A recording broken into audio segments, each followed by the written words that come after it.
Welcome to Smart in the City, the Bible podcast where we bring together top actors in the smart city arena, sparking dialogues and interactions around the stakeholders and themes most prevalent for today's citizens and tomorrow's generations. I am your host, Tamlin Shimizu, and I hope you will enjoy this episode and gain knowledge and connections to accelerate the change for a better urban life. Smart in the City is brought to you by Bible Smart Cities. We enable processes from research and strategy development to co-creation and implementation. To learn more about us, please visit the Bible platform at bible-smartcities.eu. Welcome back to another episode of Smart in the City. This is a special episode hosted by one of my colleagues, Gretel Shaw, who works as the Iberia lead for Bible and has traveled all the way to Paris to host this podcast. So I hope you'll enjoy the change of voice and pace, and I'll catch you next time. Welcome to Smart in the City, the Bubble podcast. In this special episode, recorded live at the Change Now Summit in Paris, we're diving into the topic of energy innovation and urban transformation. And there's no better place to explore this than Amsterdam. Which is why I'm very glad to have here with me Mimi Elman, Innovation Manager for Energy for the City of Amsterdam. Welcome to the podcast, Mimi. Thank you. We like to start with an unusual question to get also to break the ice. So if you had to illustrate Amsterdam's energy transition with only 3 emojis, what would they be and why? That's a very interesting question. The first one that comes to mind is basically the exploding emoji with the top of the head that's a really sort of nuclear power image. And it's coming to mind because we require a lot of energy. And the second one is the dancing emoji of a person dancing and making moves. That's why, because for me, the energy transition is really something that isn't done in a straight line.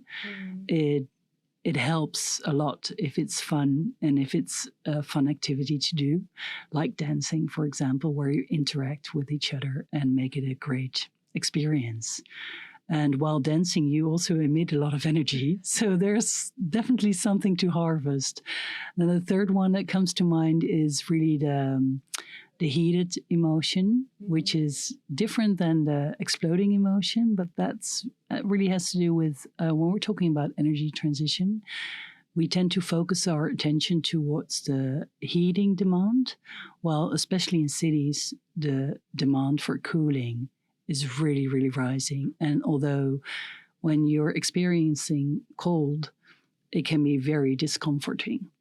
But when you're experiencing heat, it's a matter of life and death.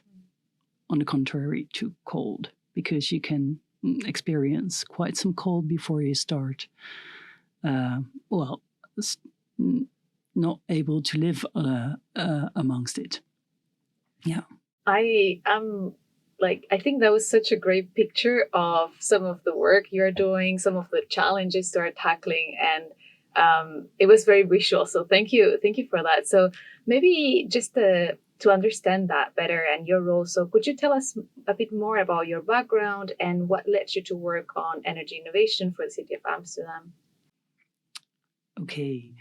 My background, I'm going to start with, I was trained as a geologist.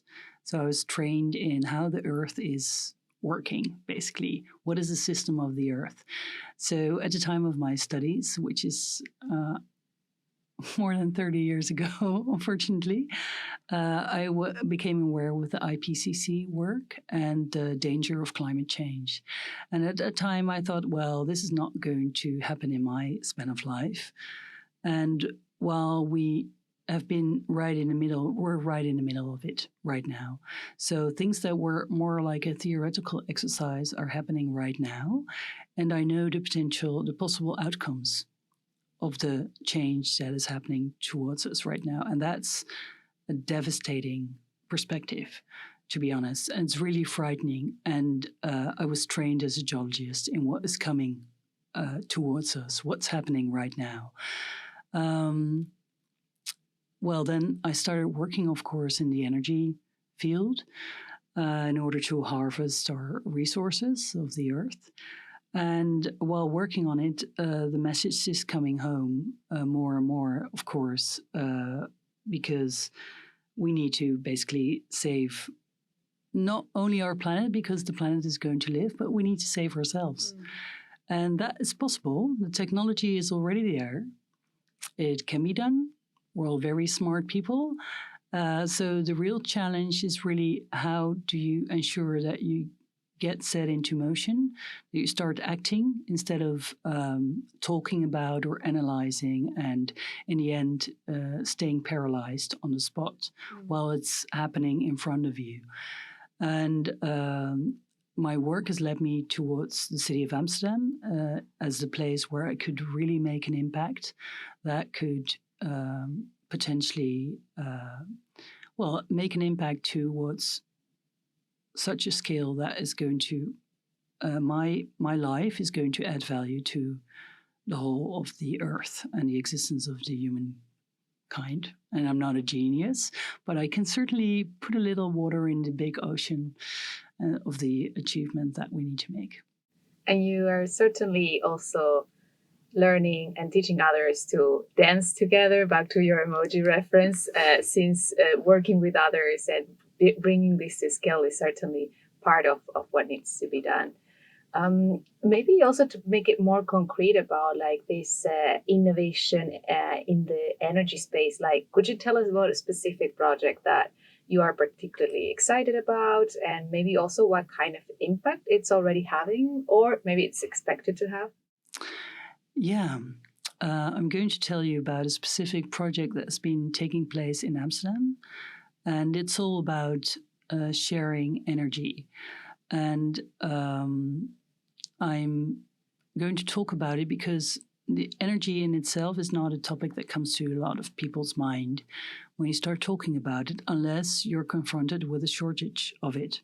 If you can't use your computer, if you can't pay your bills because your telephone has been dropping out and your banking account is no longer accessible, and you start getting cold or really, really hot in your home because of the temperatures outside, and you're not able to get the temperature down to a level that's comfortable to you, that is the moment when it starts hitting the mind that energy is a crucial element to life.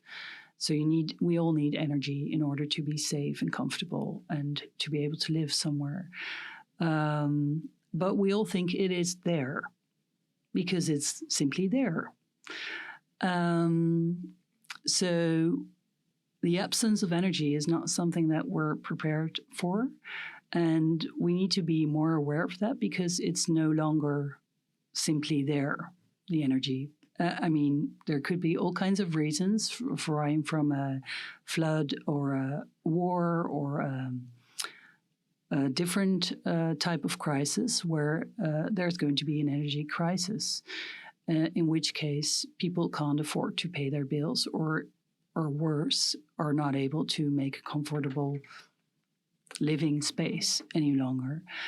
But how do you prepare for such a thing to happen? That's only when a lot of people see and feel the urgency.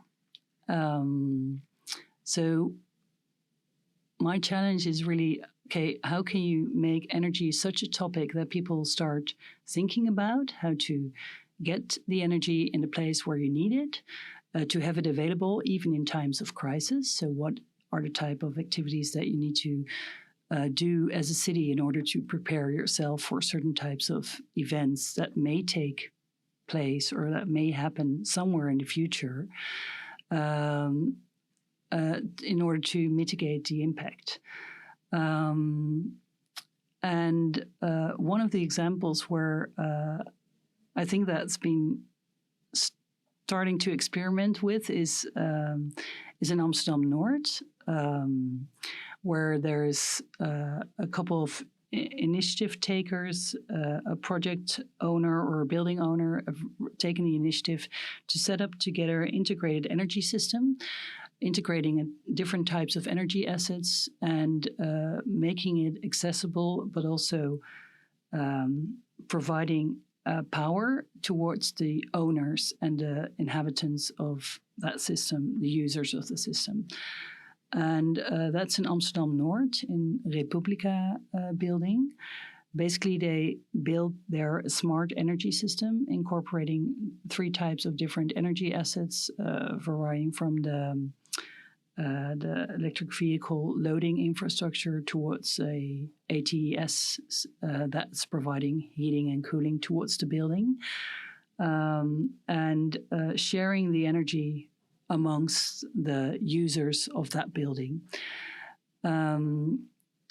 And in that project, they really struggled. How are we going to share the energy, but also how we're going to make a fair governance system where all the end users can actually influence the outcomes and have a say in what will we do with any revenues or future decisions.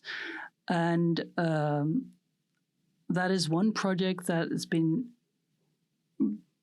not so much successful, but it certainly has been able to involve all the users of the system into one governing structure. And that's really of great value. But then there remains a challenge. How are we going to keep it affordable? And I've done a not comparable, but in some ways a similar project, like a decade ago on the island of Texel, which is an island in the north of the Netherlands, where 250 households shared their energy consumption and tried to figure out, okay, to what effect can we steer the behavior of the users in such a way that they start using their washing machines or the refrigerator at times where there's a low price for the energy that's being produced at that moment. And that was just fun. It was a lot of fun because you had a sort of there was an entertainment. No, it's not a game factor in it, in the sense of that it became you had the household who was having the lowest energy usage of the month or of the week, the largest savings that could be made, and it was. What was really good to see that in that experiment, we learned that the kids in the households were the determining factors in the energy usage. And that came to the light because we installed a thermostat in the living room where everyone in the household could see what was happening with regard to energy consumption at that time. And that was something different because very often there's just one person in the household who has the app on their mobile phones, seeing what the energy usage is doing. And that person is very often, in the situations that I've seen, is the man in the household, the father or that role. And if you have the thermostat with the information on it in open view, then the kids are the ones who start talking to their parents and warning them like, oh, you should really stop using the refrigerator or the heating kettle or whatever, because it's really expensive right now. Right. So there's a reinforcement of what's going on and messages. And it's really, if you can start engaging all the users of the energy in the discussion around what are we doing right now and how can we change that or come to a different level, that is where you really start getting tracking on the subject of how are we changing our energy consumption. And I've heard from many cities that they struggle with engaging citizens, tenants in different levels when they talk about the energy transition. Like the topic or climate change might seem like too far away from their regular needs, like their day-to-day activities. And you're speaking about like different projects where you had thought of different roles that these people, the citizens or the tenants would have here. So how do you design their involvement in a project, knowing like what kind of outcomes you want to get? Because I could imagine that part of that is understanding how do you want to involve them and what are the right methods to do that. So how do you plan that in this type of projects? Okay, how do you plan that? Well, that's actually a very, very broad answer that I can give you to that question. First of all, there's, of course, the legal obligations that you have as a city to engage with your citizens, which is really sort of a minimum what you need to do in order to engage. And it's not real engagement because it's merely fulfilling your legal duties in order to take decisions that are informed and supported by your citizens. So that is one, but that's by far not enough to really engage with your citizens. So there's all kinds of engaging platforms, een burgerberaad. I don't know the translation, but it's basically that you invite like a couple of hundred people who are representing a public consultation. It's like that, where you really ask a representative citizen group of citizens in order to address the questions that are in front of you, in order to take a well-informed and carefully prepared decision towards the subject. So public consultation is taking place in several forms, at several levels, both at the city level as well as the local street levels, as well as the national level, for example, with regard to the energy transition. And then there is, but the real challenge is, where do you find the people and how do the people actually find the time to engage in the subject? Because there's no legal obligation for the people to be engaged on the subject. So there's a lot of people that say, whatever, I just expect the energy to be there. Yeah. Point. And then, by the way, I'm not being paid by sitting in a public consultation or spending my time explaining to you as a civil servant what you need to do.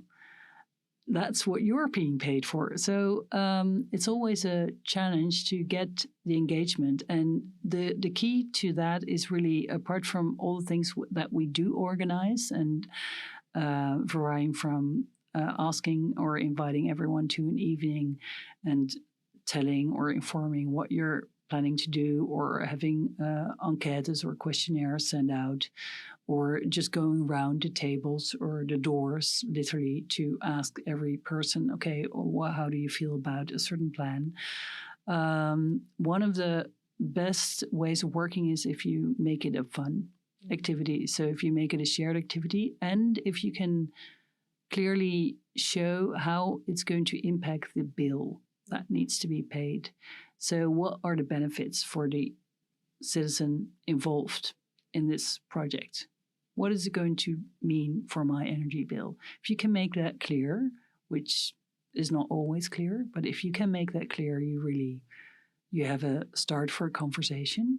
I asked a couple of students to think about, okay, in what way can we engage a lot better with the people in Amsterdam? Because very often we do live collectively in one building, in apartments that are owned by one another, but the shared building is definitely a shared space. And the students came up with, for example, a Tamagotchi per building, and then really have a game with all the citizens involved with a Tamagotchi per building in order to see, okay, how are we doing? That you can earn points for your building, for example, to have solar coverage, to minimize the solar radiation coming into the building, or for cooling techniques, or for isolation methods or measurements that you can take as a whole building. And that was such a fun proposal that I really wanted them to pitch it and actually try it out. But we haven't been doing it yet. But basically, you can have a lot of information evenings and talk a lot about it, and actually go to the kitchen tables of everyone who's involved and discussing it. But it boils down to make sure that you make transparent what is going to be the financial consequences of this decision for the individual citizen. And the second one is make it fun. Make it a fun and a gaming element, and try to involve the children in that game, because that's where the real power is steering the behavior. So what I'm thinking is, how do you, or maybe do you have a reference on which type of projects you decide, let's say, to have people, the citizens, involved in the decision-making process or in the governance, and in which others do you decide, okay, this is requires rather more of behavioral change, and so the type of activities that we need to run are rather like gamifying it and informing, and maybe are there other projects where you are like, well, it would be much simpler if we just do the work and then inform people of what has been done? Like, I would assume that there are areas where we don't need to know everything that's going on as long as it doesn't affect us and it at the end. So, is there like a framework or is there a way to decide, okay, this is what we do and how we engage in this type of projects, and this is the way we do for these other type of projects? Yeah, that's actually there is, because that question has been coming up to mind to the governing authorities, of course, or the governing council. What choices are we going to make and how are we going to prioritize our investments? What are the things that we need to do right now, no matter what? What are the things we can delay or have a freedom of choice? Or to what level can you engage, and what are the decisions that need to be taken now anyway? And that's always very hard when you're not in a crisis. So at the moment, we're not in a crisis. That's a good part of it. And therefore, we've established basically any kind of project that we take on has to adhere to three conditions. The first one being is, okay, what is going to be the impact towards the citizen? In the sense of, can we measure it in terms of emission reduction or in a different way, or a lower cost of energy for energy to be paid? The second part is, to what extent is it going to change the living environment of the citizen or of the Amsterdammer, as we say it?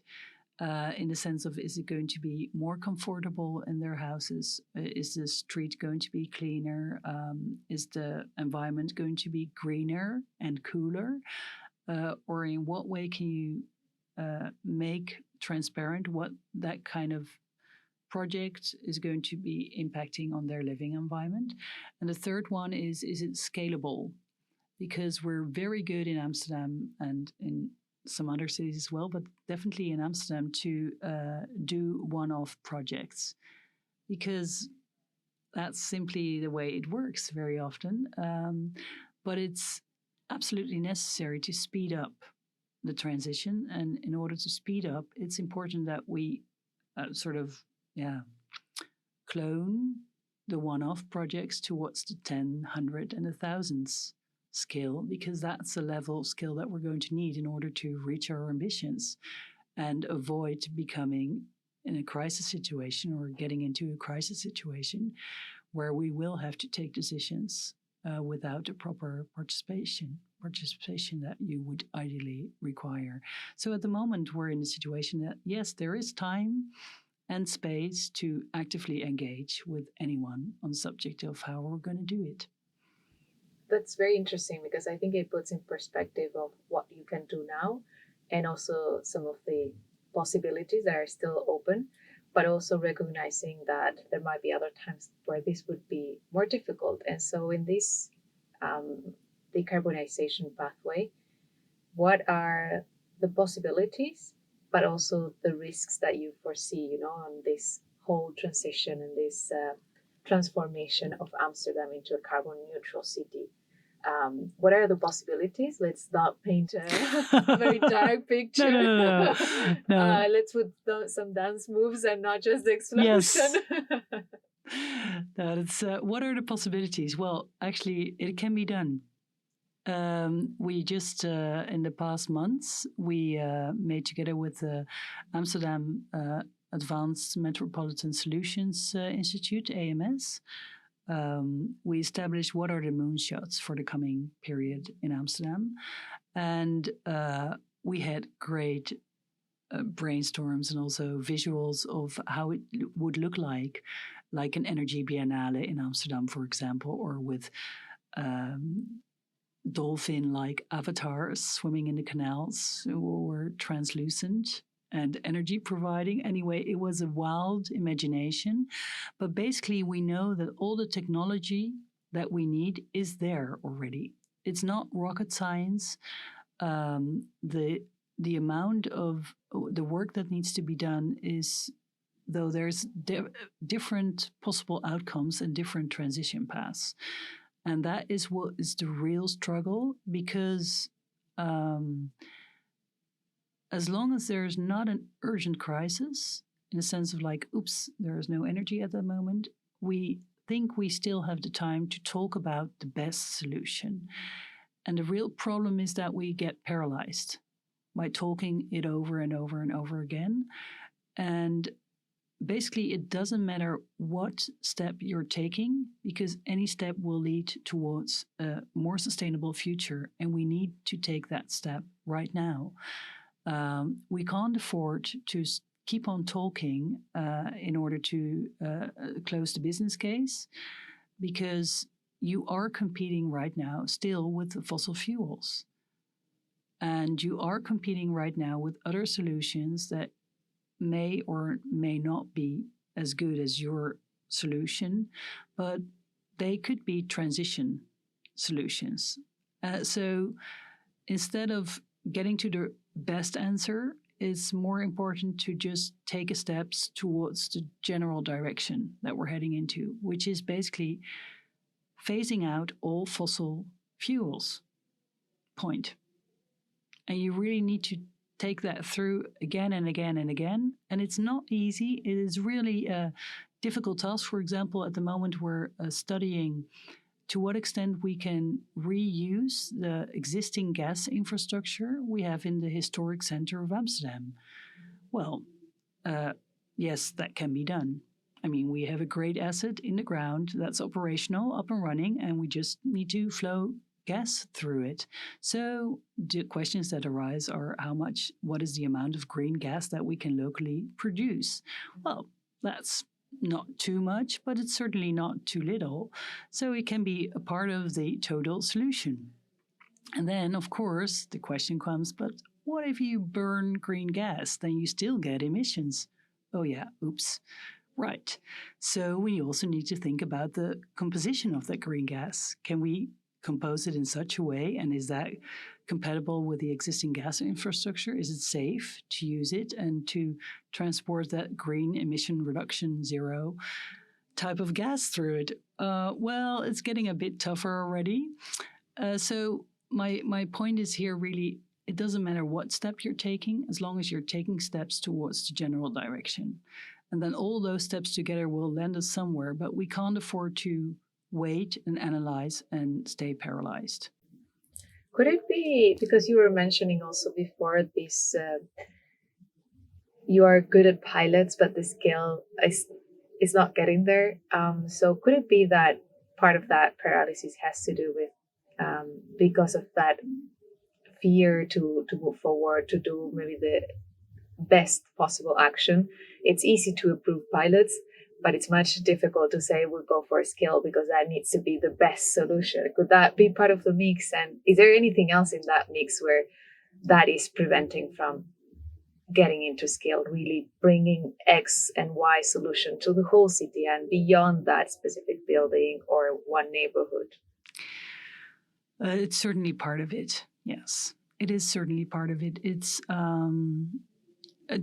for people much harder to take a very big step forward and to agree on what steps should be taken if you put everything together. So it's relatively easy to get small steps going. But still, you need to have the bigger perspective available in order to, once you start sort of running in those small steps or really dancing, that you can see, okay, there's a whole stage where we can perform. And you need to set up the stage for that performance effectively. So you need to start thinking about really orchestrating what kind of little steps are going to go in front of the big performance. What kind of rehearsals do you need? And those are the small steps where you go from 1 to 10. And in order to be able to go from the 100 to 1,000 level that you're going to need in order to speed up. It's very hard to go there in one go. So what we try to do, and that's not just me, but that's the city of Amsterdam with over, I think, close to 20,000 civil servants that are trying to work on every day on keeping the city alive and prosperous and everything that comes with it, is to orchestrate those steps and take them in the right direction. So we set the ambitions and we translate them to operational goals and requirements. And those are the small steps that are leading us towards the big performance. It can be done. Yes. It is possible. I think that's a very important message, as sometimes when we are working in the subject and in climate change, sometimes we feel like very low in energy, where we see some organizations, some companies, some countries are going the wrong direction, and it's kind of big dooming. But I think there is a pathway, and it can be broken down into steps and moves, and it's that path that needs to be walked or danced. And I think it's a very valuable insight that you're sharing. Is there any other thing that we didn't discuss that you would like to share? Any other idea, project that you are like, I really want to bring this to the audience? Well, it's really what I experience every day is that if you need to have a certain type of dream, you need to have a certain type of perspective or a moonshot, as the AMS Institute called it, in order to get the direction moving. So if you can set sort of the expedition goal in a way, because it is a type of an expedition, you don't know exactly how you're going to travel towards that end goal. But if you set the goal and if you can sketch the perspective that you're working towards you make it really attractive, make it really beautiful, then you can set people into motion, definitely. Yeah. So forget about the doom and gloom, but just paint a perspective that's so attractive that everyone wants to go there. And I think that perfectly leads us to the segment that we have today, which is Inspire Us. Inspire us, just a little bit, with a story, a quote, or anything that has inspired you recently.